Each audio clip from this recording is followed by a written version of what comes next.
had a dream. I had just spent hours praying, and I was like, Lord Jesus, I'm so tired. Lord, help me, and I had this dream, and in this dream, I saw the Lord, and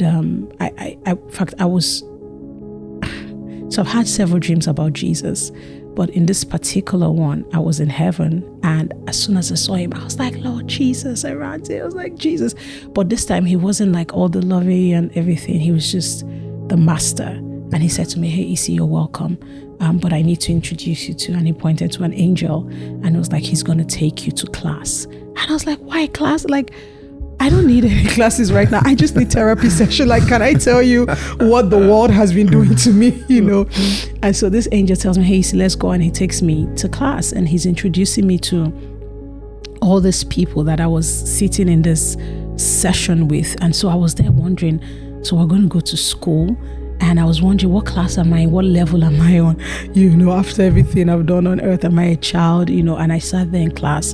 Now, there were different categories of people. I saw one person that had died that I thought would have gone to hell, but I saw a person in heaven. So I'm there thinking, my self-righteousness is like, hey, he made it here, and then, just different other people. But there was this particular lady that caught my eyes.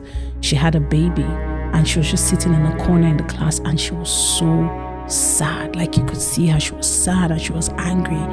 But I just focused on what the angel was doing, and he was teaching us how to multiply in terms of discipleship, and they were using a photocopying machine as an example on what discipleship should look like.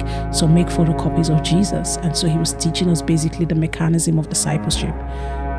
But I couldn't stop looking at this woman, so I asked the angel eventually. I was like, who is she, and why is she so sad? She's the only one not engaging. And he said to me, when she got here, she kind of realized, because she and her baby I think they died in an accident or something, and she kind of realized she didn't have to. So she's just like angry at how it happened, why it happened, who did it, and all of that. And so I looked at the angel and I was like, in heaven? She's like, well, literally in heaven. Like, who would be sad here? Yeah. And he said to me, well, it's her choice. And I said, her choice? We have choices. He said, of course, you still have your choice, And he said, God never takes choices away from us. He said, but it is our choice that qualifies us for authority and for sonship, and to continue to have that familiar bond with the Lord. He said, how do you think that the rebellion that happened in heaven happened? He said, Lucifer had a choice. He chose to go against God. He said, God never takes your choice away from you. If not, you will not be qualified for authority.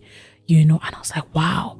So I came back to earth. I wrote out this vision, and I was sharing it with one of my mentors.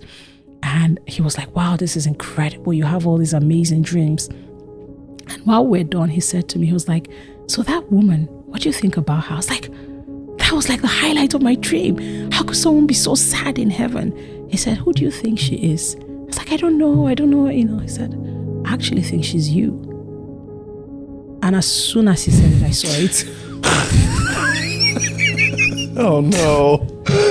Ouch. And I just had a baby also. But as soon as he said it, I saw it.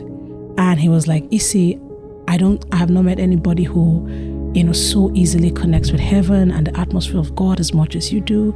He said, so you're actually sitting in heaven constantly, but you're carrying this weight of sadness and anger because of what you think has been done to you. He said, so while you are looking at her and saying, how can she be here and be so sad? I'm looking at you and saying, how can she be so anointed and be so sad?